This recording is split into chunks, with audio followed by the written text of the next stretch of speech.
Greetings, shop rats. Today, here in the shop, we're back on the Stitches Challenger.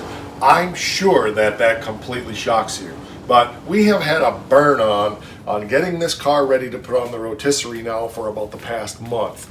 And as you can tell by the number of episodes we're cranking out, we have made a huge amount of progress on this car. Today, we're going to be working on fabricating a piece that goes back here between the taillight panel and the trunk floor trunk extension area to solidify this piece so that this quarter panel doesn't flex. That's the last piece we need to do in preparation for installing this quarter panel. Now remember one thing about our channel.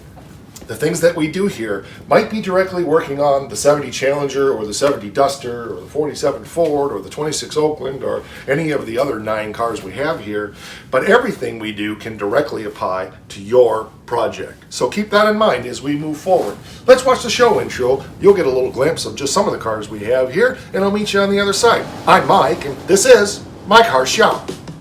Working out of a 100-year-old refurbished barn, bringing 35 years of experience to projects considered beyond repair.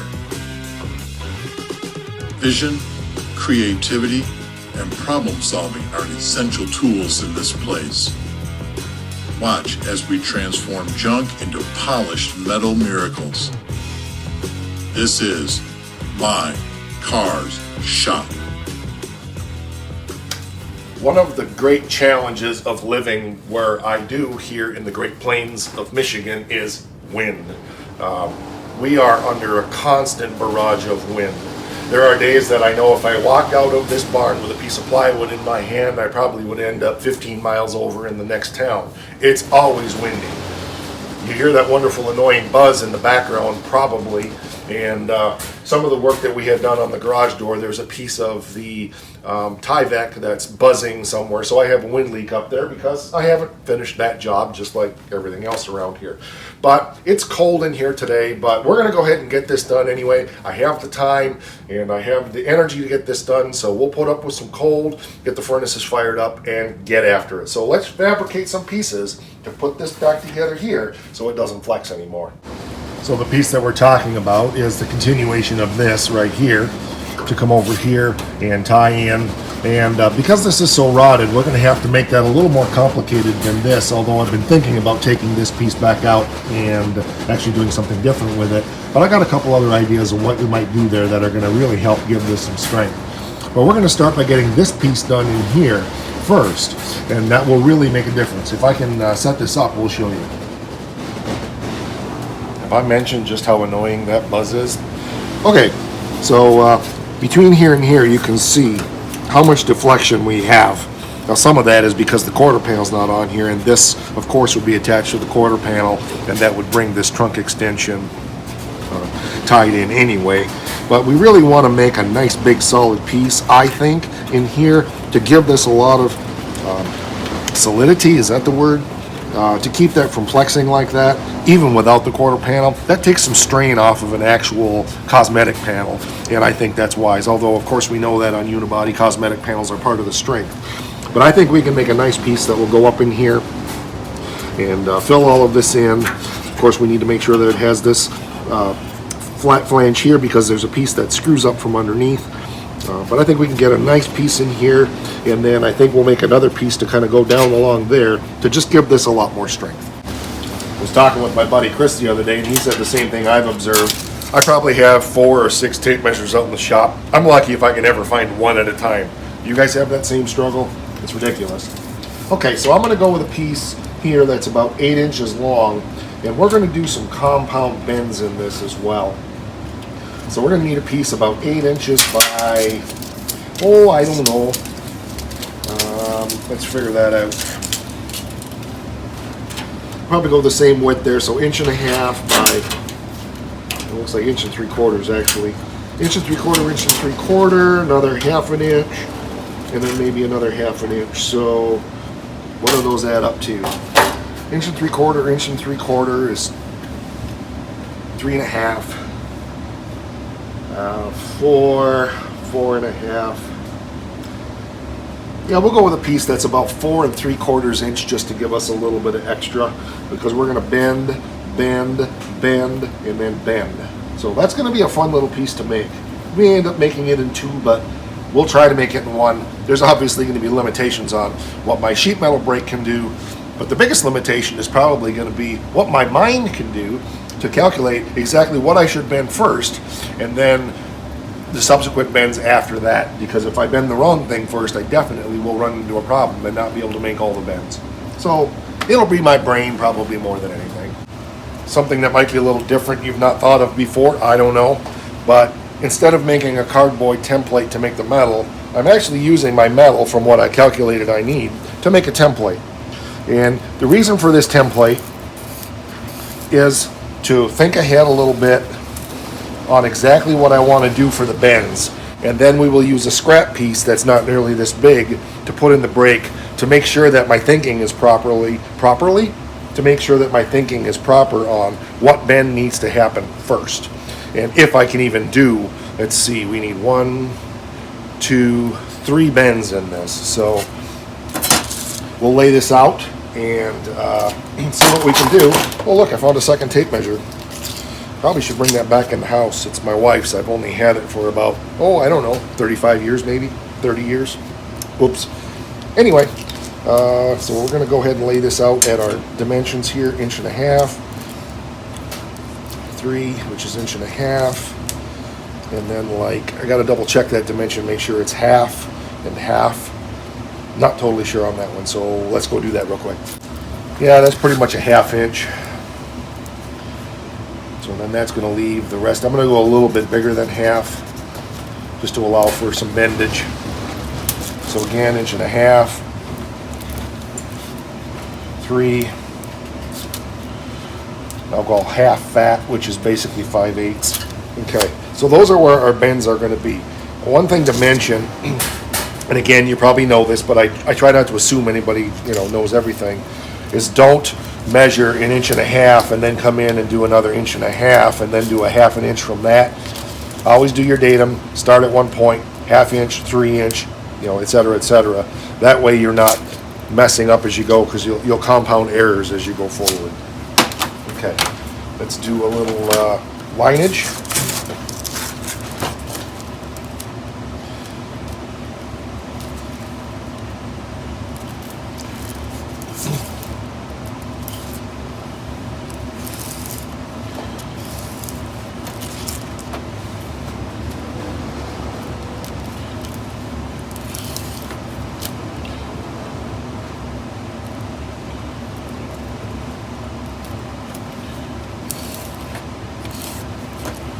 Hopefully.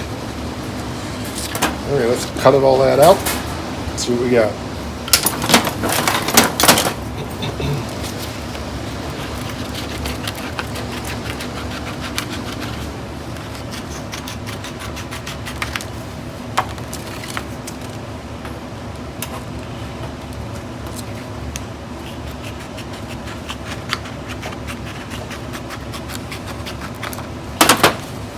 All right, bend her up.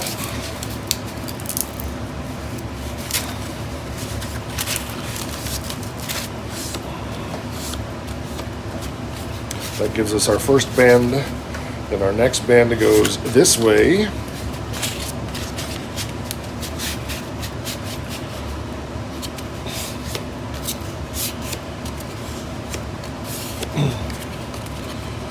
And then our third bend goes this way.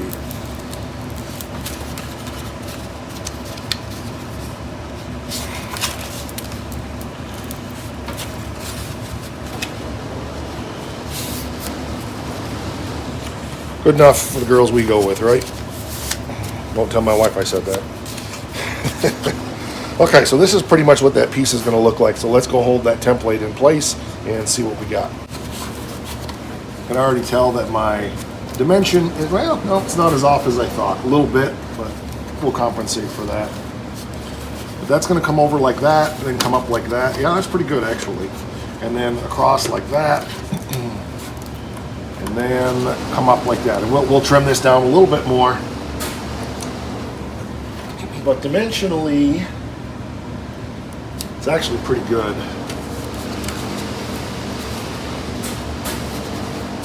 So that's what it's going to look like. Now we need to, what I want to do is get a piece of metal and just a scrap piece and determine if I can do all of these bends on the sheet metal brake, which one I need to do first, second, third, so forth. So it's a logic puzzle, like I said.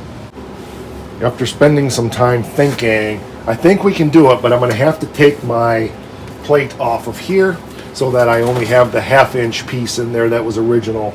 I hope that will work. The only way we're going to find out is to take it off and try it with a scrap piece. But let's get this off of here, and then let's see if my thinking is right or if I'm screwed in the head. I bet you anything I'm screwed in the head.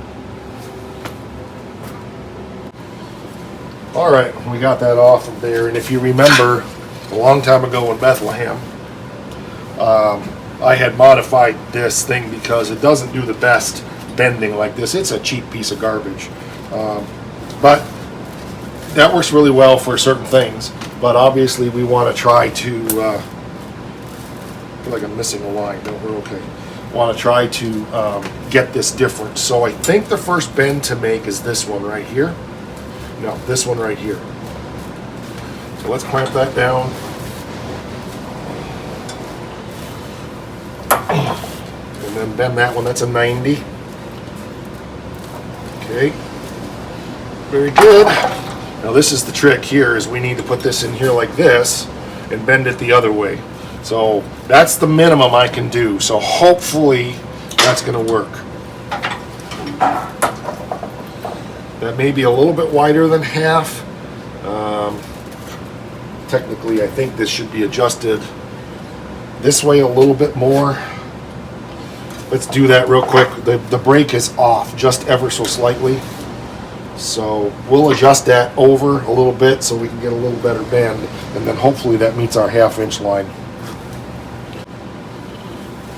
I did want to mention that sitting on an ice cold 455 Pontiac big block engine will freeze your hemorrhoids pretty hard. Don't do it. Holy mackerel.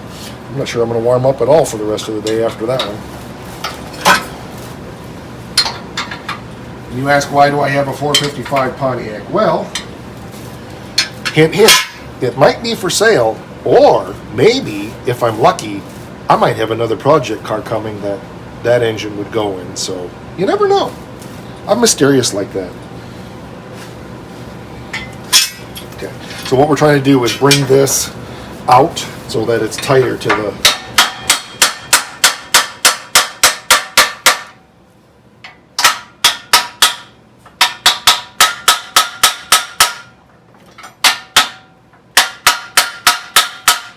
Doesn't want to come. Here she goes a little bit.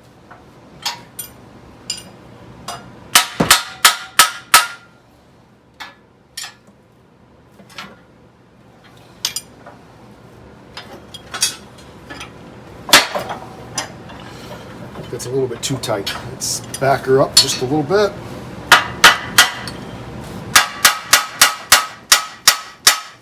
There we go, I like that.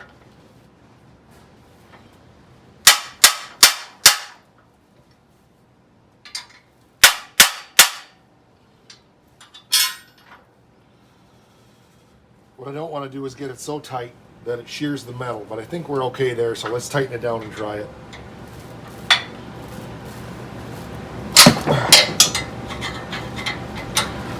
I've never really taken the time to set this thing up properly. I just use it.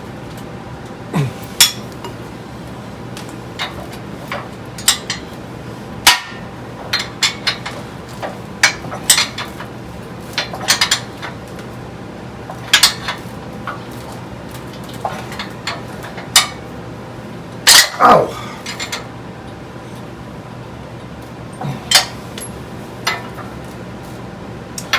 All right, let's see how that goes.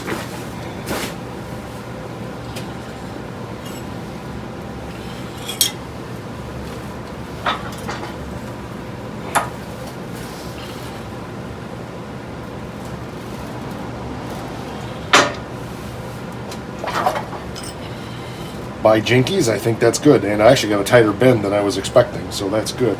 And that actually does need to bend over 50%, or 90 degrees. So we'll go ahead and make that. exaggerated. That's the maximum we can do right there, which I can't remember what that degree is, but it's a little too much probably.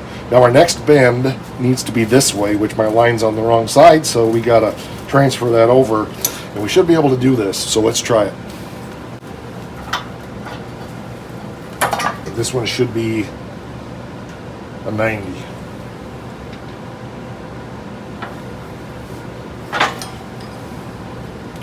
Yeah, this thing tends to overbend a little bit, but that's the profile we want, so we can definitely do it in this brake. But before we get carried away, let's go check this in the car and make sure that it's right. Good to go. A little tweak here, a little tweak there, a little nip here, a little nip there. Had to cut off a goober weld that was holding that up a little bit, bend that bottom down a little bit, but this is exactly the profile that we want for this. It's going to work well.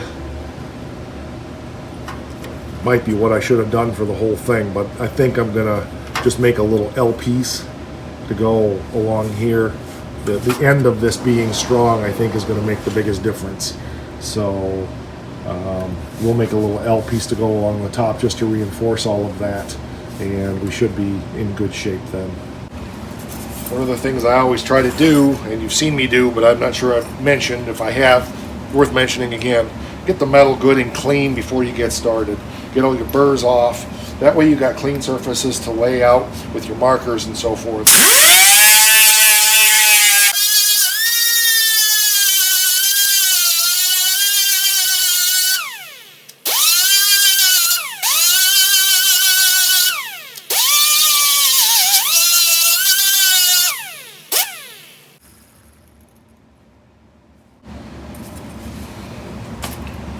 Something else that bears repeating, you know I'm not a big one for gloves, but you'll notice I'm wearing gloves when I do this. Make sure that your rotation of your disc is always going across the edge. You never want to go this way. What will happen is that will bite, it'll catch, it'll rip that out of your hand. If you're not wearing a glove, it'll shred your hand, and then it will likely go shooting across the shop into the side of one of your beautiful cars or something that you don't want ruined. It happened to me the other day. This little edge here caught. I really wasn't going against it, but I was. It just came down around. I was doing this, and it came down around this way and caught it, and it ripped it right out of my hand and went shooting across the shop right between the Oakland and actually hit the toolbox, and then went shooting across the shop right between the Oakland and the 47. And as careful as I am, sometimes that stuff happens, so it is what it is. I would normally have the 47 out of here, but the weather's been such that I can't put it out right now. So anyway, be very cautious about that because it happens so fast and you can create a big mess on your body. I mean, that could come into your gut. It wouldn't be good. So just be careful with that when you're doing stuff like that. Always make sure that your rotation is against, going off the edge of the metal, always. Don't ever go into it like this. It will catch and it will bite you hard. All right, we'll do our layout again. Remembering that I'm actually cutting this top piece off a little bit more. We'll do that before we start doing our bending. I just want to lay this out.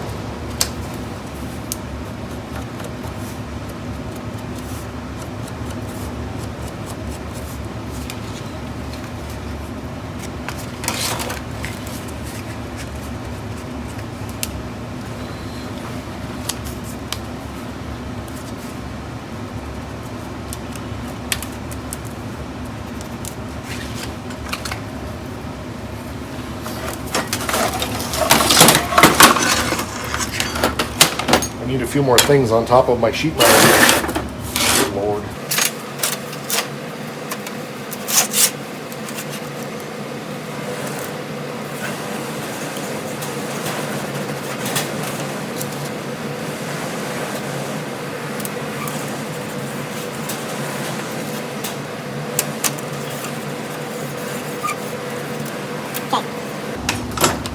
Little trick we're going to show you.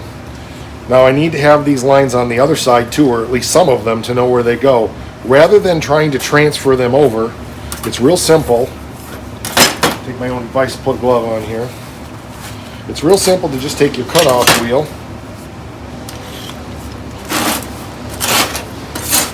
and just carefully put a mark right where your lines go.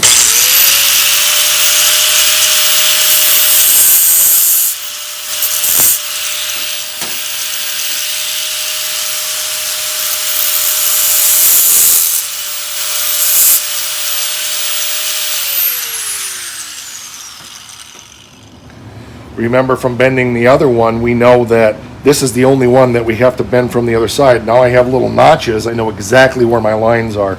This one gets bent from this side, so I know where my lines are. The other thing we need to do is cut this off to match the dimension of this, because this one is a little bit too, I think it's a little bit too wide. I think we'll just wait and cut it to fit the car. I was going to cut it now, but I think it'd be better to wait. So if we do this right, we bend this bend first, then we bend this bend, and then we flip it over and we bend this bend. We're in place. It's a longer piece, so it's going to take a little more effort to bend it. This does not like 18 gauge too well without that extra piece on there, but this is what we have. Okay, let's see if that's 90 degrees. A little bit more.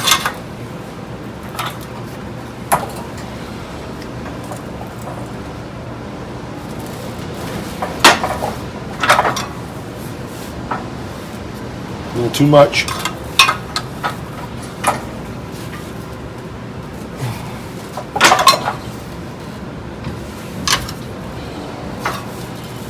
She's close enough to perfect for me.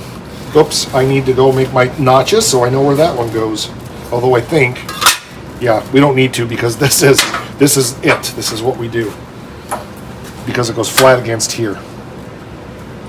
And we're going to bend that just a little over 90. Not much. Well, like that. That might even be too much, but we'll make that work. And now we put this in this way, right on our notches that we cut.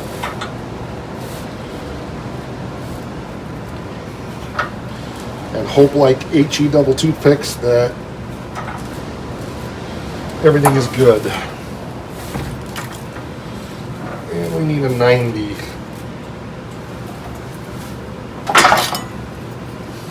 A little bit too much. This sheet metal brake is not very accurate. All right, hopefully that's going to do it. It's a nice little piece.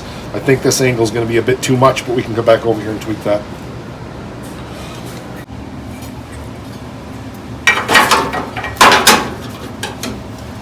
Not bad. We've got to nip this off here. Well, probably about a ½ inch, I think. It's a little bit wide, so we'll go ahead and cut that off, and then we'll get it fit in there again, see how it goes. All right, it's fitting good. I like it. We've got a bit of work to do to make her fit, but it's looking nice. So we got to do some plug weld, drills, holes, stuff, and we got to drill a taillight mounting hole right in there somewhere. And hopefully I don't confuse that with a plug weld hole. Well, I won't, because I'll drill it through before I drill the plug weld holes, so that one's done. And we're going to drill the plug welds through on the outside of this, coming in this way, and then we'll plug weld down this way to the floor. So that should give this quite a bit of strength, and then we're going to go tackle whatever we're going to do here. Maybe I'm going to take that piece back out, make another piece exactly like this. I don't know. Bending a piece of 18 gauge that long on my brake, not sure that's going to happen, but we'll see. I could bend it in a couple of small pieces and just stitch it together. I may just make an L brace to put across the top. I only made that out of 20 gauge, and that might have been a mistake, because I think that was double layered. The floor pan went up into it and the tail pan went down into it, kind of came together there. So I don't know. We will see what we see when we see it, and you'll know what it is by exactly the way it looks when you see it. We've got our pilot holes drilled for our plug welds here, and one down here. We'll need to do one more over there, but the clamp is in the way right now. I'm also going to probably that up around at some point. I may do that right now, but if I do, I'm going to have to move this clamp over here so that I have strength on both sides to get that to be able to peen up and around. So maybe I'll just draw a line and hammer and dolly it up. That might be my best option. I think we're ready to pull it out. I put a bolt in there just to pull everything together nice. We'll pull it out. We'll get our plug weld holes drilled down in this. We've already got our pilot holes drilled over here, like I said. and I got that peened up and around, so we'll be able to run a weld across that. And I had another thought here too that I'll give you in just a few minutes.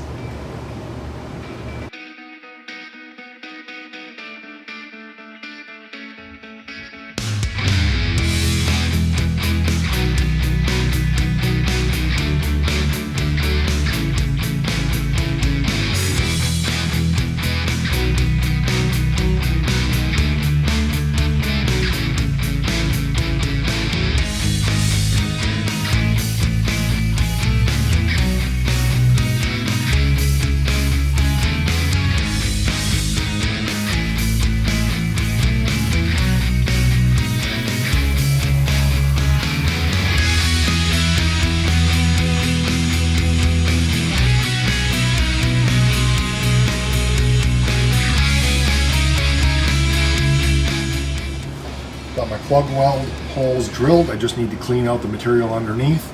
The back side of everything is painted, rust treated, everything it needs. And I can already tell this is making a huge difference in the strength, and it's not even welded in yet. Got it clamped really well. Yeah, looking good.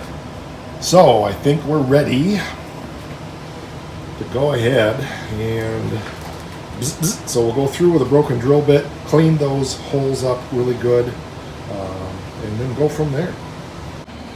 Somebody had asked me about the broken drill bit and to show it. So it's literally a drill bit that I broke, and I've had it in my drawer to sharpen, and I never bothered to sharpen it. But this is what it looks like. It's just ground off flat, and if you look at it, I've actually kind of ground it down in the middle just a little bit with a cutoff wheel, so that the outside edge is cut. I don't want it to be cut like a drill, because then it will drill a hole. That's not the point of this.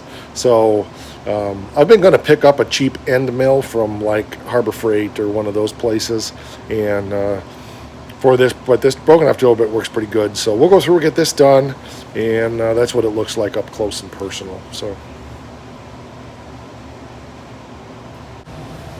you can see that I've got these two holes cleaned out now with the broken off drill bit, and I kind of work it, go in like this, and you get some, but then I kind of put it in there at a little bit of an angle.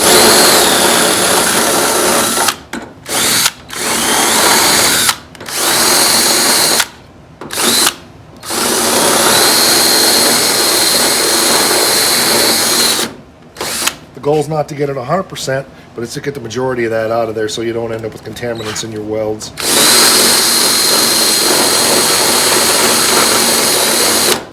So there we go. Those are cleaned up now. I got a couple down here to do, but I can't get at those yet, I don't think. Maybe I can.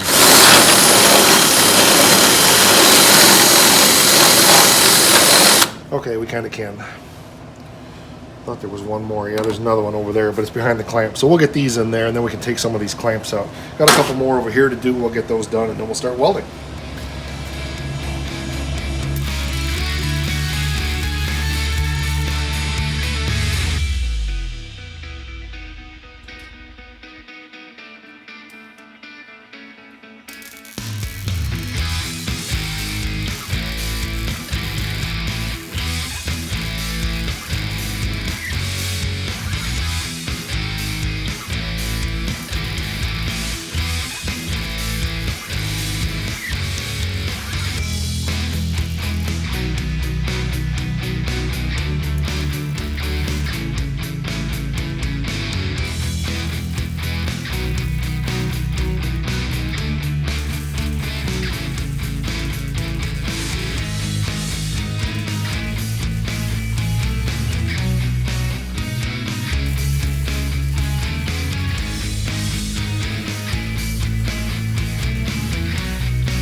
What an incredible difference. So I just checked for quarter panel deflection and movement on this thing, and it's flexing just a little teeny bit this way, which I know will be completely gone when the quarter panel is on. The motion that we get up in here is about 80% less, 75 to 80% less. That will be gone when the quarter panel's on the other side, or quarter panel's on, and I compared it to the other side, and it's the same.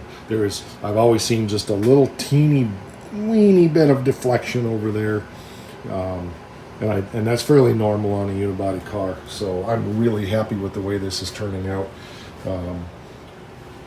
There's a little bit in here that needs to be worked out, but I'm going to do that after the quarter panel is on. I look at the other side, and it was a screw up on my part.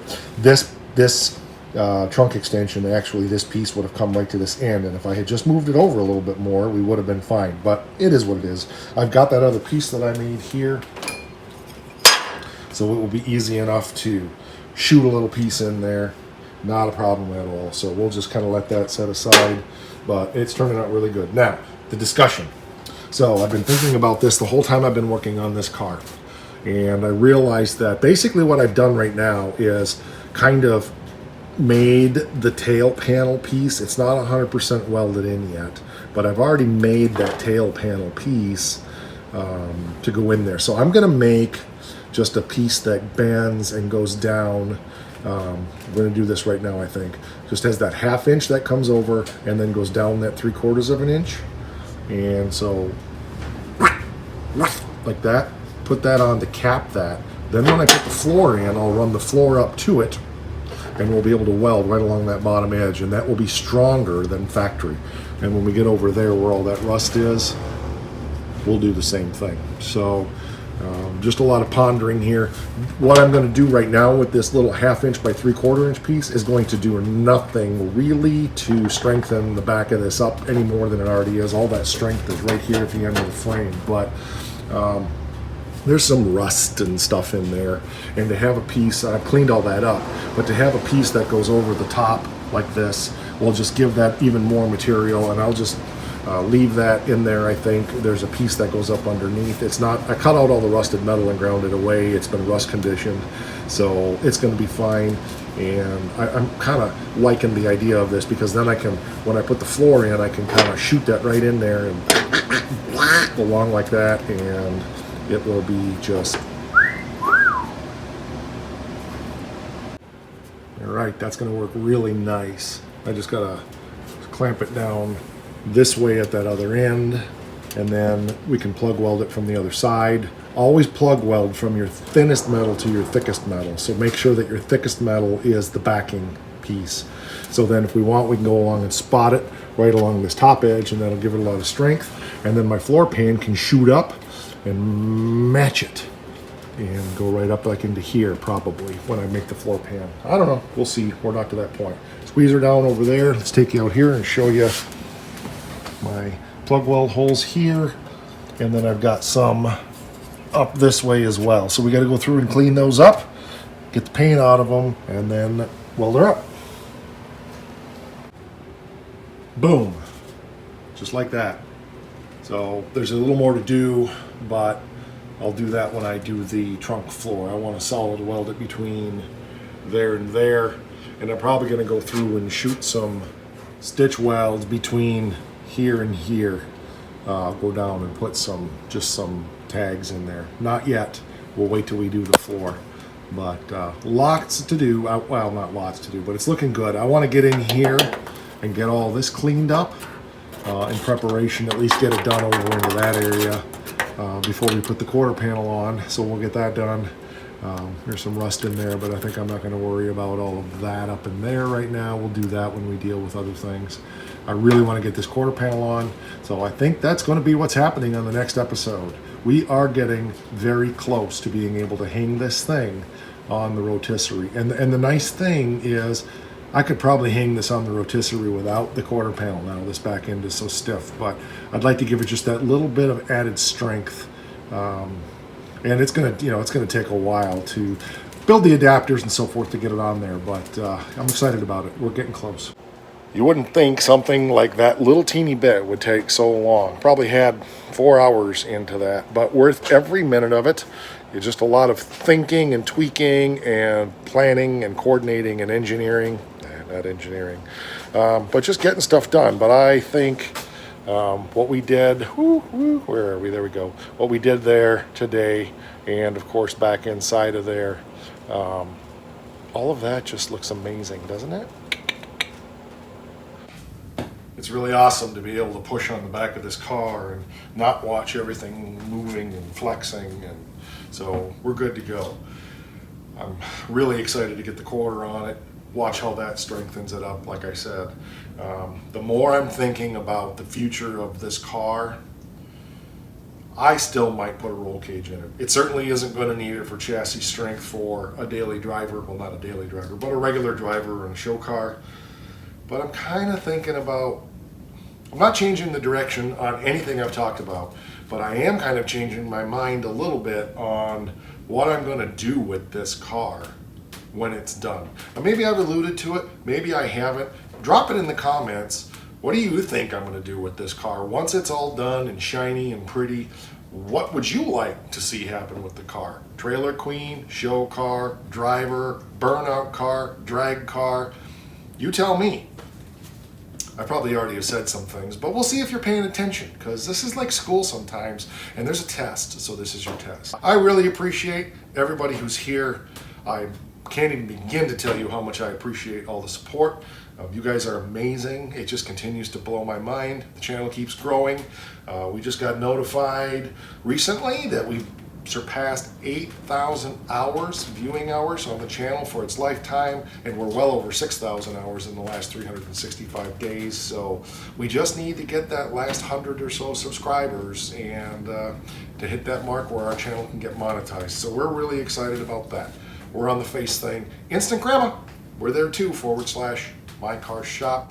You're on the you thing, you're watching My Car Shop. I think that'll do it. So subscribe, hit the bell, spread the word, tell your friends, tell your enemies.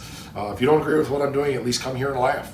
Give negative comments. I don't care. Any attention is better than no attention. I learned that from Gene Simmons. Oh yeah, speaking of that, one more thing. Rock!